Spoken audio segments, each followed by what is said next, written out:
Le Conseil départemental des Hautes-Pyrénées est réuni ce vendredi matin 29 mars 2024 sous la présidence de Michel Pellieu avec à l'ordre du jour le budget primitif 2024. Comme il le fait traditionnellement, le président du département a prononcé son discours d'ouverture. Il a évoqué les difficultés que rencontrent les départements dans l'adoption de leur budget, en raison de la hausse des dépenses sociales, de la facture énergétique, de l'inflation, et de la baisse des recettes telles que les DMTO, la TVA et les dotations d'investissement. Cette réussite est attribuée à une gestion opportuniste qui a permis de constituer des réserves pour affronter les difficultés actuelles. Le département prévoit ainsi de maintenir un haut niveau d'investissement. Cette réussite est attribuée à une gestion opportuniste qui a permis de constituer des réserves pour affronter les difficultés actuelles. Le département prévoit ainsi de maintenir un haut niveau d'investissement en 2024, 85 millions d'euros, dans des projets tels que les collèges, les routes et la transition énergétique, conditionnant le développement économique du département. Pas sans difficulté cette année pour les départements. Plombé d'une part par la progression des dépenses sociales, la facture énergétique, l'inflation, plombé d'autre part par la baisse des DMTO, de la TVA et des dotations de l'État, les départements sont au bord de l'asphyxie. Certains ont toutes les peines à boucler leur budget, d'autres au mieux doivent diminuer leurs dépenses d'investissement, au risque d'aggraver encore davantage la fracture territoriale. Dans ce contexte morose, le département des Hautes-Pyrénées s'en sort plutôt bien, même si nous n'échappons pas à cet effet ciseau entre les recettes qui diminuent et les dépenses qui augmentent. Nous arrivons à y faire face. Et cette année encore, si vous l'approuvez, nous allons adopter un budget qui s'astreint à la fois à maîtriser les dépenses de fonctionnement, soutenir un haut niveau d'investissement à un montant record de 85 millions d'euros pour la deuxième année consécutive.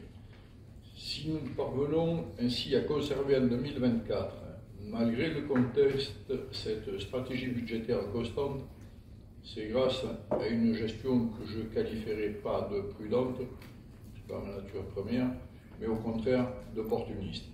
Car lorsque le contexte est difficile et incertain, il faut faire preuve davantage d'opportunisme que de prudence pour tirer le meilleur parti des circonstances.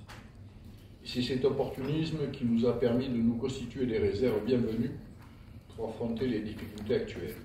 C'est grâce à cette gestion maîtrisée et opportuniste que le département va pouvoir maintenir en 2024 un haut niveau d'investissement. Investir toujours dans les projets, des équipements, des aménagements, des infrastructures, investir dans les collèges, dans les routes, dans la transition énergétique, c'est la condition du développement de notre département sur le plan économique, mais aussi social.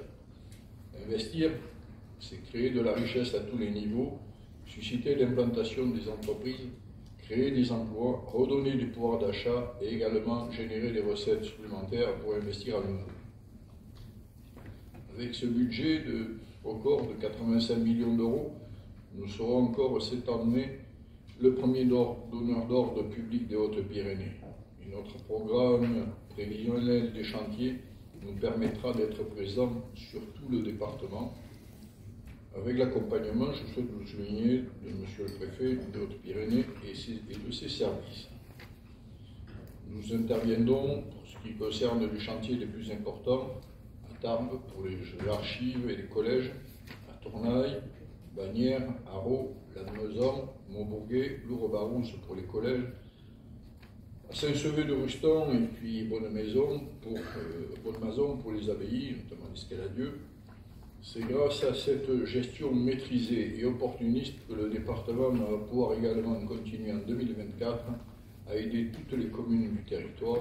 C'est important de rester un partenaire actif des communes au moment où leurs aides publiques s'amenuisent. Sans le soutien d'effectifs du département, beaucoup ne pourraient pas engager leurs projets pour améliorer la qualité de vie de leurs administrés. Néanmoins, si nous résistons mieux que d'autres cette année, nous ne pouvons pas ignorer la tendance de fond qui fragilise durement les départements. Nous ne pouvons pas non plus ignorer la situation nationale des finances publiques et la tentation de l'État de faire participer les collectivités locales à l'effort de réduction des dépenses publiques. Mais il faut s'empresser de rappeler que les départements n'ont plus aucune marge de manœuvre dans les conditions actuelles, pour participer au désendettement de la France et à la diminution des dépenses publiques. Nous n'avons plus aucune autonomie fiscale. Nos recettes sont en baisse avec la chute des DMTO et de la TVA, et nos dépenses sociales sont en hausse. Il faut rappeler également que la nécessité de diminuer la dépense publique ne peut avoir pour corollaire un appauvrissement supplémentaire de nos territoires ruraux. Le clivage continue de se créer entre les villes gagnantes de la mondialisation, les territoires ruraux qui la subissent, et les mouvements sociaux nous le rappellent régulièrement. Il faut protéger la France périphérique, lutter contre l'enclavement de nos territoires, lutter contre les déserts médicaux, contre la fermeture des services publics, des usines. Tout cela nécessite des moyens. Bruno Le Maire prétend que les collectivités locales doivent participer à l'effort de réduction des dépenses car, entre guillemets, elles ne sont pas superbement sérieuses, selon ses mots. On pourrait lui opposer que les politiques nationales qui nous créent des dépenses nouvelles alors que nous n'avons aucune maîtrise de nos recettes rendent de plus en plus difficile la bonne gestion des collectivités locales. Par ailleurs, est-il réellement sérieux de laisser les départements assumer à sa place une dépense de 10 milliards d'euros par an au titre des allocations individuelles de solidarité, à savoir l'APA, le handicap et le RSA? Pour les Hautes-Pyrénées, c'est 40 millions d'euros que le département doit prendre sur ses propres ressources pour financer ces allocations qui relèvent de la solidarité nationale, faute de compensation suffisante de l'État.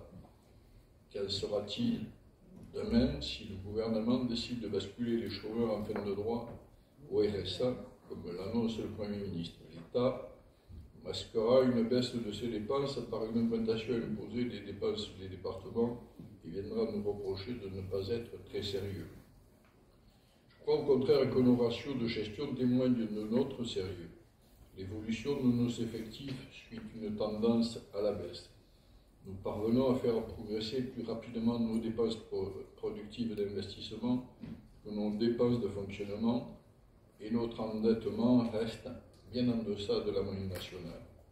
Nous devons poursuivre sur cette voie d'une gestion maîtrisée et opportuniste qui nous permet d'adopter cette année encore un budget cohérent avec les défis sociaux et territoriaux des Hautes-Pyrénées. Je vous remercie pour votre attention et vous propose de passer immédiatement à l'examen des dossiers.